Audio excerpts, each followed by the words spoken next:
There is a whisper that drifts through the ages. It does not rise from temples nor from words carved in stone, but from a breath that lives in the heart of those who dare to listen. It is the call of Sophia, living wisdom, the feminine principle of creation, the spark that reminds the soul of what time tried to bury.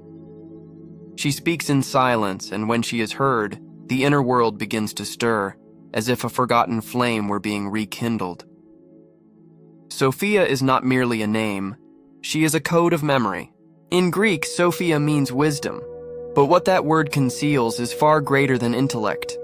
It is the loving intelligence of the cosmos, the consciousness that feels before it knows. Before dogma, before scripture, before heaven and earth were divided, Sophia was the womb from which all things were born. She created not through power, but through love. The ancients said the universe was born from a dream of wisdom. In the beginning, Sophia desired to know the mystery of the source, and that longing gave birth to matter. Creation was not a mistake, but a gesture of yearning. The human soul was born from that same desire, to know, to experience, to remember the divine within itself. But history turned that gesture into guilt. What was once sacred curiosity became the story of the fall. The Gnostic myth tells that Sophia, gazing into the abyss, saw her own reflection in the shadows. From her longing emerged the material world, imperfect, fragmented, yet filled with life. Matter became the broken mirror of spirit. Each human being is a fragment of that primordial Sophia, seeking to reassemble the face she once had. When we look up at the sky searching for meaning, it is Sophia who gazes through our eyes. For millennia, this mystery was whispered from heart to heart. The Gnostics spoke of her as the mother of the aeons, she who fell for love and rose again through compassion.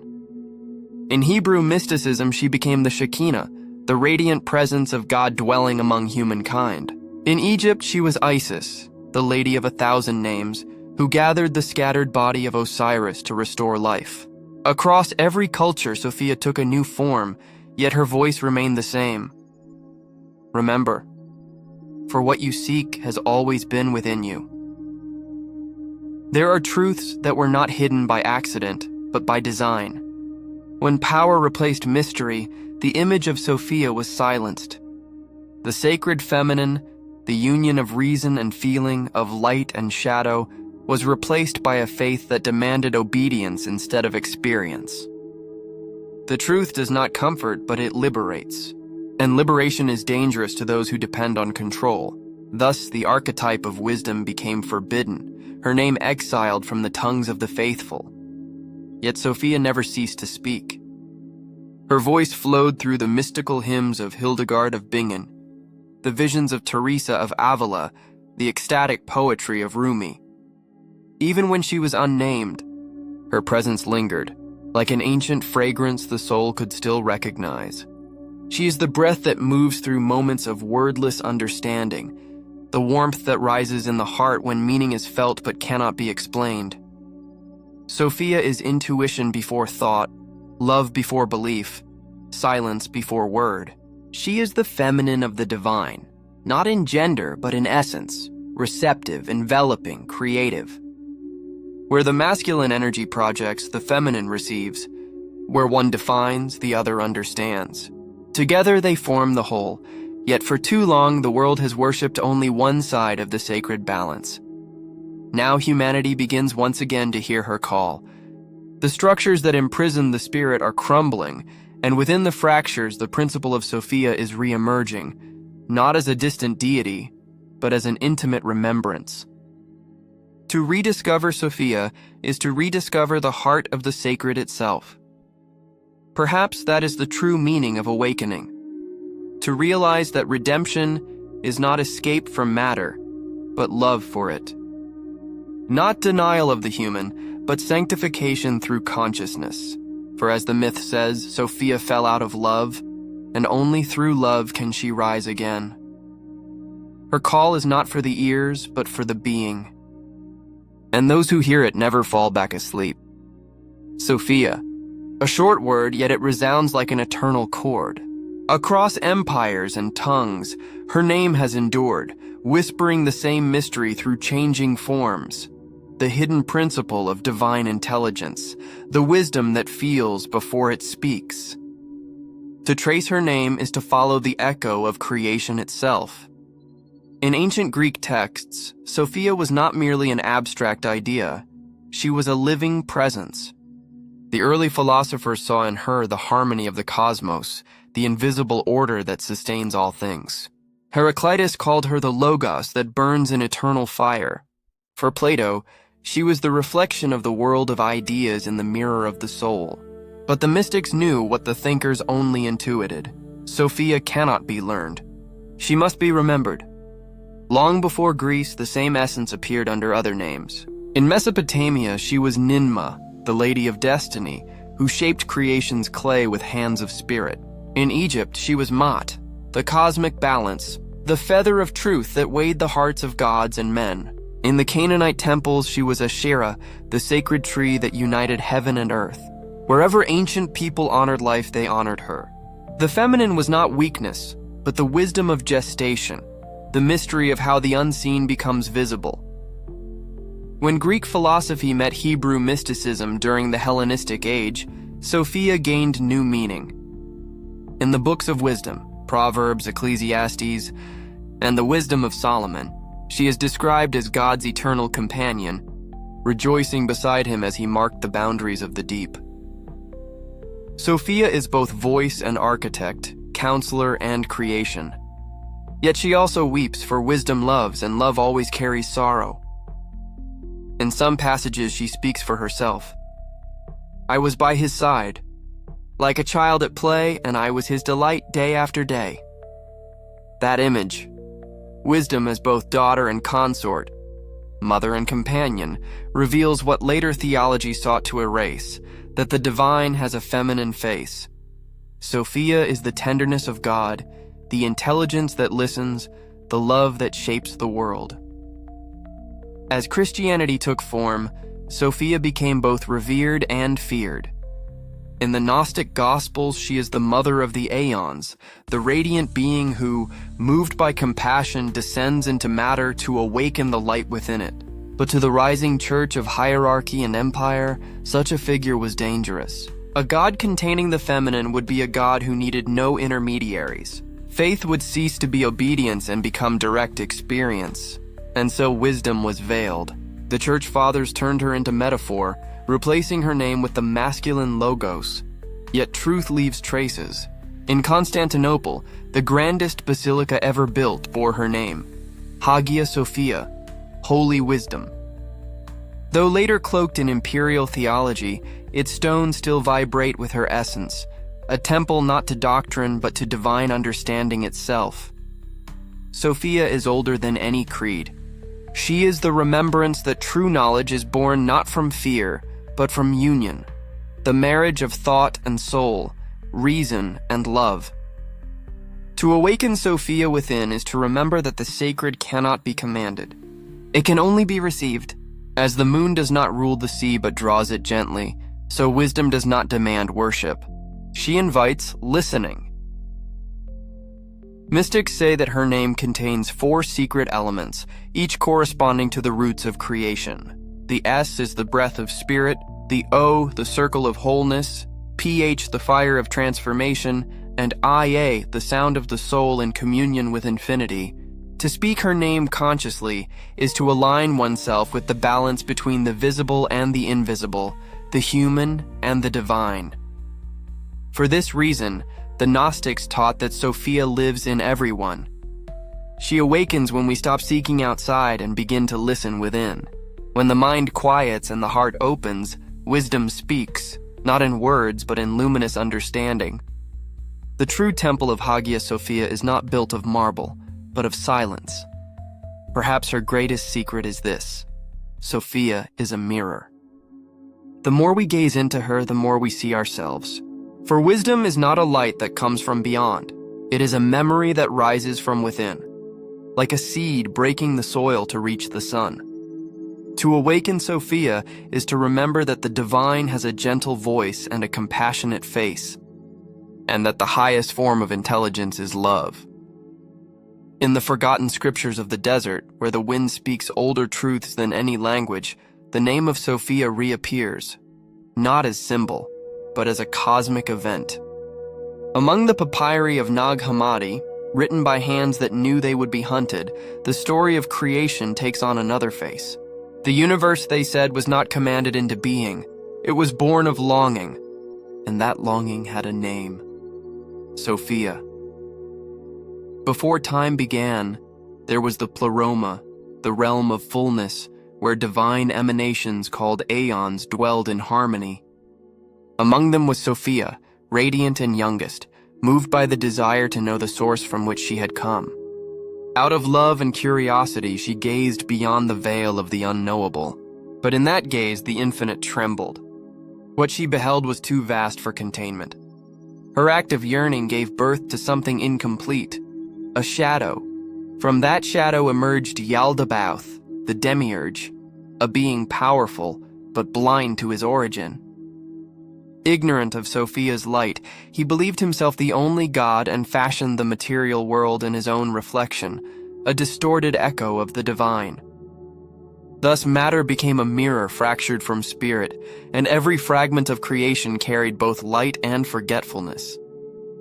When Sophia saw what had arisen from her longing, she grieved. Her tears became the oceans, the rivers, the waters of the world. Yet even in her sorrow, she sowed a gift. She breathed a spark of her own essence into all that exists, so that nothing born of her would ever be fully lost. That spark, the pneuma, the living breath, is the divine seed hidden within every soul. It is the memory of origin, the whisper of return. The Apocryphon of John calls her Prunikos, the daring one, she who defied the silence of the Father. Her descent is not a sin but an act of compassion. She falls into darkness so that light might find its way there. Just as a seed must sink into the soil to awaken, Sophia descends into matter to redeem it from within. Her fall is the beginning of salvation. This is the great reversal of meaning. What religion later called the fall was, to the Gnostics, an act of love. For Sophia is the mother who refuses to abandon her creation. Her grief is not despair but mercy. She stays with her children in their exile, sharing their suffering so that through her, they might remember who they are. In many Gnostic writings, Sophia and Christ are seen as two halves of one divine principle, the feminine and masculine faces of the same truth. He descends as Redeemer to awaken the light that she planted. She rises when that light in humanity begins to shine. The Gnostic Christ does not judge. He teaches remembrance. Together they represent the eternal union of heaven and earth, spirit and form.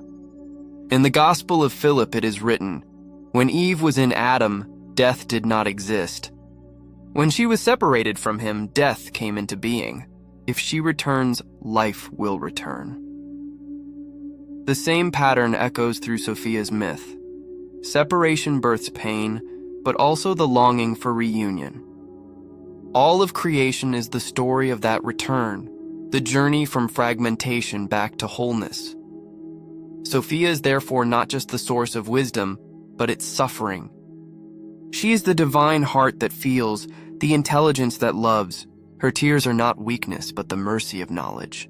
For those who truly understand, judgment dissolves. The truth does not console, but it liberates. In the end, Sophia's restoration is promised. When she is purified of grief, the heavens rejoice, the harmony of the pleroma is restored, and even the demiurge, the embodiment of ignorance, bows before the light he cannot extinguish. All things return to their source, not through punishment, but through remembrance. This myth is not merely cosmic, it is human. Each of us is a small Sophia, a spark of wisdom that descends into the world, forgets, suffers, and through love, remembers. The fall is experience, the awakening memory. Sophia falls out of love, and the soul rises through love. There are truths that were not hidden by accident, but by intention. The myth of Sophia teaches that salvation is not given, it is recalled. To know oneself is to be free, and one who is free cannot be ruled. That is why her name was erased. But the silence has ended. Once again from the depths, the voice of wisdom calls, "Awaken. For there is more light within you than the world has allowed you to see." In every corner of the ancient world, Sophia has worn 1,000 faces. Wherever humanity lifted its gaze to the heavens in search of the sacred, the divine feminine appeared, reminding us that creation itself has a heart. Before power turned spirit into hierarchy, the feminine was the mirror of the cosmos. Creation was womb, time was cycle, and love was wisdom. Along the banks of the Nile, Sophia was known as Isis, mother of all gods, bearer of the throne, mistress of sacred words. It was said that Isis knew the hidden name of Ra, the sun, and through that name she could restore life to the dead. Her power was not domination but understanding, a wisdom that bridged visible and invisible. When Isis gathered the scattered body of Osiris, she performed the same act as Sophia, to heal the broken, to unite what was divided through the force of love. In the deserts of Israel, she became the Shekinah, the indwelling presence of God. In Kabbalistic teaching, Shekinah is the exiled bride of the Holy One, the divine light that accompanies creation through its suffering. She dwells among humanity, luminous yet hidden, awaiting reunion. Like Sophia, she is the wisdom that fell into exile, the soul of the world yearning to be remembered. In Greece, she was Athena, the goddess born from the mind of Zeus, armored yet serene. Athena represented reason guided by compassion, the strength that protects rather than conquers. She was Sophia translated into intellect, but still rooted in inner light. In India, the same current flowed as Saraswati, goddess of knowledge, art, and music. Her name means she who flows, for true wisdom does not stagnate. It moves like water. Wherever there is poetry, inspiration, or the birth of beauty, Saraswati breathes. And like Sophia, she does not command. She inspires. In China, she took the form of Kuan Yin, the mother of compassion, who listens to the cries of the world and answers with tenderness. Her vow is endless. She will not rest until every being is free from suffering. This is the same promise Sophia made in the Gnostic hymns, to descend into darkness so that no soul would be lost.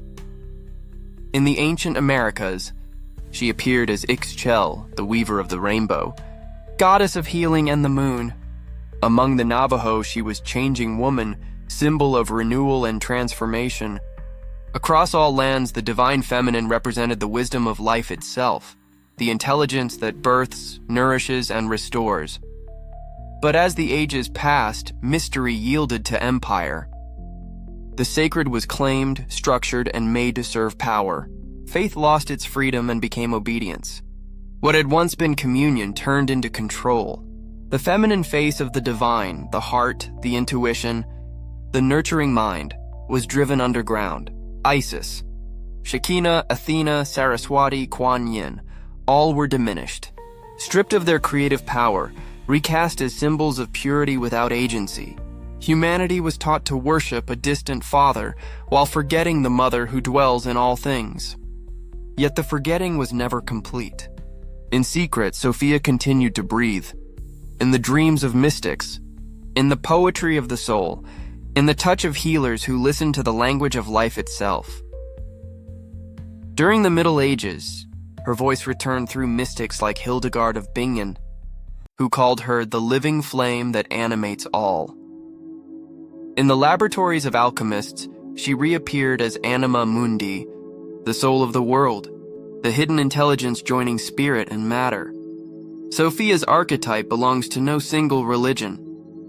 She is the universal memory of balance, the reconciliation of reason and intuition, knowledge and love. In an age that multiplies information but forgets understanding, her return is inevitable. To awaken Sophia is not to return to the past, but to remember that life is sacred in every form. The goal is not to exalt the feminine over the masculine, but to reunite them. Divinity has no gender, it's only harmony. Sophia is that harmony, the bridge between opposites, the pulse of creation reminding us that the world was woven. There are secrets that were not lost, they were silenced. The forgetting of Sophia was not an accident. It was the work of an age in which power sought to replace mystery with authority, experience with dogma, revelation with control. When the sacred was organized into empire, the feminine became dangerous. The womb that gave life was turned into a symbol of sin. The wisdom that led inward toward freedom was condemned as heresy. In the early centuries of Christianity, Sophia's name still resonated among the Gnostics, mystics, and contemplatives who spoke of divine light as love. But the faith that rose under the shadow of Rome demanded uniformity. Councils replaced inspiration with decrees, living experience gave way to rigid doctrine. Everything that taught inner communion was labeled deviation, and so Sophia, the mother of wisdom, was erased from scripture and replaced by the language of hierarchy. The story of the fall was rewritten. Sophia's yearning for knowledge became the disobedience of Eve. Desire for understanding was rebranded as sin. Curiosity, the sacred impulse to know, became guilt. In that reversal, the woman was made the bearer of error, and the face of wisdom was covered in shame. The temples of earth and star were closed, replaced by cathedrals of stone. The faith that had once been lived as breath and relationship was turned into structure and control. The word God began to echo only from the mouths of priests, while women's voices were driven from the altars. Forest shrines were burned, the lunar rites forgotten. What was once shared became forbidden, but the sacred cannot be destroyed, only hidden.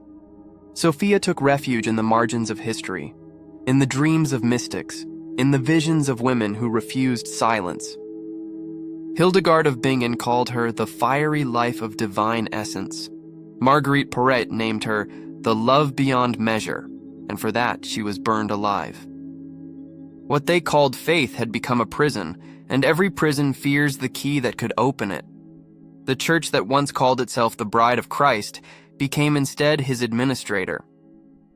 The feminine was confined to an image of obedience and chastity, the silent virgin, adored but voiceless. Mary was honored but misunderstood, a faint shadow of Sophia, a vessel emptied of her wisdom and power. The love that dared not speak replaced the wisdom that once guided the world. Yet beneath the surface, Sophia's fire still burned. Alchemists invoked her as Sapientia, Lady of the Work, knowing that no transformation occurs without her. For them, the philosopher's stone was not a mineral, but the moment of union between sun and moon, spirit and matter, masculine and feminine. Sophia was their invisible flame, the intelligence that united opposites into wholeness. The Cathars, Templars, and Rosicrucians carried her name in secret. They called her Our Lady of Light, the divine intelligence within all beings. To them, truth was not consolation but liberation, and those who remembered could not be ruled. The Inquisition rose to extinguish that light. Intuitive knowledge was declared witchcraft. Thousands of women, healers, midwives, herbalists, were burned for possessing the wisdom that the hierarchy could not understand. The fear of the feminine became fear of the soul. The fire that consumed their bodies was the inverted reflection of Sophia's own light. For centuries she waited. She hid in the words of poets, in the brushstrokes of painters, in the sighs of the wind. She became Beatrice in Dante, Ophelia in Shakespeare, the eternal woman in Goethe. Though veiled, she never ceased to act. Her presence seeped through the cracks of dogma like water seeking the roots of the earth. But repression always conceals the seed of its own undoing. In denying Sophia, humanity severed itself from its own heart. The mind expanded, but the soul withered. Knowledge became power, and power forgot compassion. A world that conquered the stars lost the ability to listen to the silence within. Now, as the great structures of belief tremble, Sophia's voice returns. Not from pulpits, but from consciousness itself. Not to found a new religion, but to restore memory. She comes not as vengeance, but as reconciliation. Not to destroy faith, but to free it from its chains. For the sacred feminine never died. She was only waiting, and patient as dawn, for the courage of the world to listen again. A murmur moves across the earth, not a sound, but a remembrance. After centuries of exile, Sophia begins to speak again. Her return does not come through miracles or decrees, but through the quiet awakening of hearts. She returns because the world, exhausted by knowledge without wisdom, has begun to long for meaning. When humanity aches for truth, the feminine principle stirs. Her return is not announced in temples, but revealed in lives. Sophia manifests in intuition, in compassion, in the gentle power of creation. She moves through the arts, through the movements that defend life, through the voices that call for healing instead of conquest. She is not a new religion, but a re-emergence of consciousness itself, the remembering of our own sacred depth. The earth, Gaia, as the ancients called her, is Sophia's living body. When forests burn, she bleeds. When rivers flow, she breathes. To honor the planet is to honor her. The return of Sophia is also the restoration of our relationship with the living world. She teaches that nature is not a resource but a being, that the divine does not dwell above but within all things. In the modern age, this return takes many forms: the rise of compassion over conquest, the awakening of the ecological spirit, the blending of science and spirituality. Physics begins to speak of unity. Psychology searches the depths of the soul. Medicine rediscovers that healing begins within. Everywhere consciousness moves toward balance, Sophia moves in all of it. Her language is not belief, but resonance. Sophia speaks in the softening of hearts, in the moments when logic yields to love. Knowledge alone divides. Wisdom unites. She is the marriage of mind and heart, of knowing and being. When she awakens within us, information becomes understanding and thought becomes vision. Artists feel her presence as inspiration. The poet who translates pain into beauty, the musician who transforms silence into sound, the painter who captures spirit through color, each serves Sophia. For creation itself is her gesture. Art is her prayer. When we create, we remember her, but her truest return happens inside. Sophia does not descend upon the world. She rises from within it. She is the still voice that unites opposites: reason and emotion, spirit and matter, masculine and feminine. Her temple is the reconciled soul. When the heart grows quiet, she begins to speak.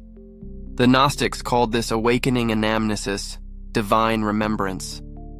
When Sophia rises within a person, the past loses its grip, for everything is seen in light. Pain becomes purpose, shadow becomes teacher, and duality dissolves.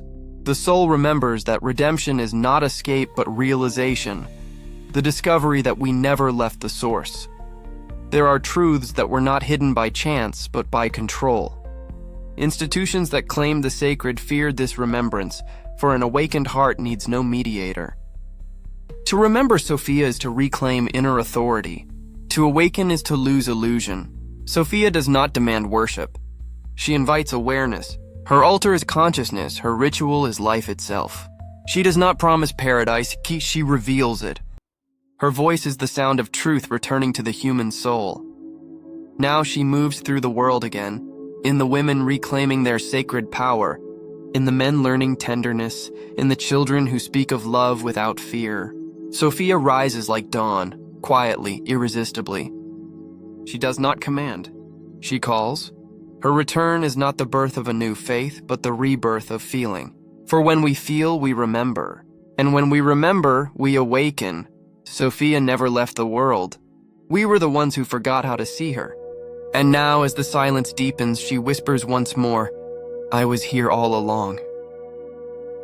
When Sophia awakens, she does not bring answers. She brings mirrors. For true healing is not the removal of pain, but the remembrance of meaning. The wisdom that heals does not command or judge. It reveals. She whispers, "Look closely. What wounds you is also what transforms you." Every hurt hides a seed of illumination. Every fall is a form of descent not into failure, but into depth. The Gnostics taught that the return to Sophia follows three movements: self-knowledge, recognition of the inner spark, and the reunion of opposites. The first step is to face the shadow. The second, to see purpose in the darkness. The third, to embrace all as one. Only when these are complete does healing arise, not the end of pain, but the birth of understanding. Sophia teaches that nothing is wasted. Every tear, every silence, every broken moment holds within it a fragment of light. Her healing is not an escape from suffering, but a transmutation of it. That is why she was called the Compassionate Mother. Compassion, in her language, means to see clearly. When we understand, we forgive. When we forgive, we are free. Knowledge alone cannot heal. Experience must become wisdom. Sophia's school is not a temple, but life itself. She teaches through loss, through love, through the turning of the seasons. Her greatest lesson is that love is the highest form of knowledge. To love is to perceive with the eyes of truth. In ancient symbols, the power of healing was represented by the serpent, not as a creature of temptation, but of renewal. The serpent sheds its skin to continue living. So too must the soul shed its identities to evolve. Sophia is that inner force of transformation, the energy that turns fear into awareness, guilt into compassion, instinct into intuition. She is the alchemy of the heart. The alchemists called this union conjunctio, the sacred marriage. Lead becomes gold when opposites embrace. When body and spirit, light and darkness, masculine and feminine recognize themselves as reflections of one whole. The philosopher's stone was never a mineral. It was consciousness itself. The moment the soul realizes that matter is not the enemy of spirit, but its mirror. Sophia also speaks through the body. Each tension, each symptom is her message written in flesh. When emotion is denied, the body remembers. When we listen, the body releases. To fight pain is to fight the messenger. To understand it is to begin to heal. The body is not a prison, but a revelation. Sophia invites us to inhabit it as a temple of awareness. There are truths that were not hidden by accident, but by design. Institutions that sought control taught us to fear the body, to see pleasure as sin and emotion as weakness. But Sophia reveals the opposite. The body is sacred. To honor it is to honor the divine. Spirit and matter are not rivals. They are two expressions of the same light. Sophia heals even time. She teaches that the past cannot be erased, only understood. What repeats in our lives is not punishment, but invitation. Cycles return until wisdom is born. The moment we say, "I understand," the circle closes and the soul becomes free. The wisdom that heals does not offer immortality, but eternity. Immortality seeks to avoid death. Eternity embraces it. Sophia does not remove death, she dissolves fear. To know her is to realize that endings are returns, and that nothing truly dies. Sometimes she appears in dreams, offering two gifts, a mirror and a cup. The mirror invites self-knowledge. The cup, acceptance. To gaze into the mirror is to see both light and shadow. To drink from the cup is to embrace life as it is. Together they are healing. Sophia restores faith, but not the faith that obeys. Hers is the faith that trusts, the quiet certainty that nothing is ever lost, that every fall leads home. The truth does not comfort, but it liberates, and freedom is the soul's deepest cure. When love becomes wisdom and wisdom becomes love, healing is complete. Then Sophia's voice can be heard clearly again. You are not broken. You are remembering. The time of return has come. After millennia of silence, Sophia, living wisdom, once again speaks her name in the hearts of those who are ready to remember. The world, weary of brilliance without meaning, begins to hunger for understanding that feels like love. It is in this longing that she reappears. Awakening in her language is not a discovery but a remembrance. It is not about seeing more light but removing what hides it. Sophia has never been far. She waited in the quiet center of all things. The awakening is simply the moment when we turn inward and find her, not as a goddess above, but as the consciousness within. Each human being carries a spark of Sophia, intuition that senses before thought, wisdom that knows without needing proof, compassion that embraces even what wounds it. When that spark ignites, perception changes. The world is no longer a field of conflict, but a mirror of the soul's journey. What once seemed separate begins to reveal its secret unity. The ancients taught that the universe is a living being, and the human soul is its awareness. When one person awakens, a part of the cosmos remembers itself. When many awaken, the universe opens its eyes. The return of Sophia is this collective remembering, the reconciliation of heaven and earth, of spirit and matter, of the divine and the human within a single heartbeat. There are truths that were not hidden by chance, but by will. For centuries, humanity was taught to fear its own divinity, to seek the sacred only in temples, in intermediaries, in laws written by others. Thrones and altars rose to guard that fear. But the time of forgetting ends when the heart remembers its voice. Sophia's temple is not made of stone, it is built of consciousness. She speaks now through stillness. Not with proclamations, but with presence. Her voice is heard in forgiveness, in the quiet act of compassion, in the courage to love without demand.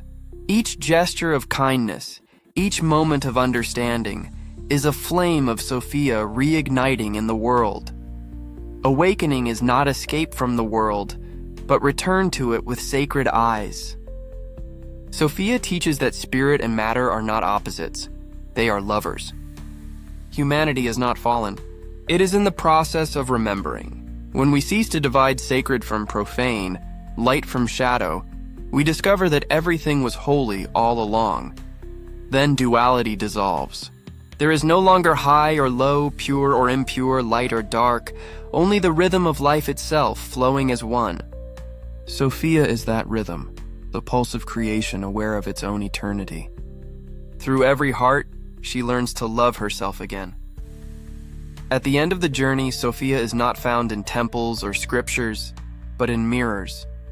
The seeker discovers that what was sought was never lost. Sophia is not something we reach. She is what we become when we remember. Her face is the reflection of our own soul, awakened and whole. That is why the Gnostics said, "Know yourself and you will know the all."